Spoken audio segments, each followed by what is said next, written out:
So we're always very careful about signalling travel movements because of the security implications, but I can tell you I'm leaving after this committee to go to the region, and other ministers will of course be engaged in similar diplomatic endeavours, whether it's by phone or indeed by travel.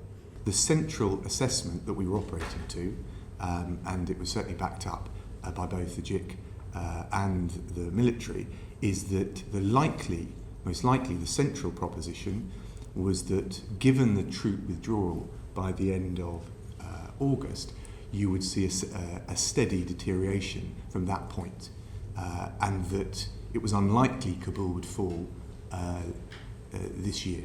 As I said, the central assessment remained until late that the deterioration would be incremental, and the planning for military withdrawal obviously began in April, but the contingency planning was also there for a more rapid deterioration, and you can see that in the run-up to the G7 summit in June. One of my focuses was, as we anticipated the potential shift from the embassy in the green zone to the airport and the Taipan area, was making sure that the so-called enablers, things like evacuation capacity, the medical capacity, the security at the airport was in place.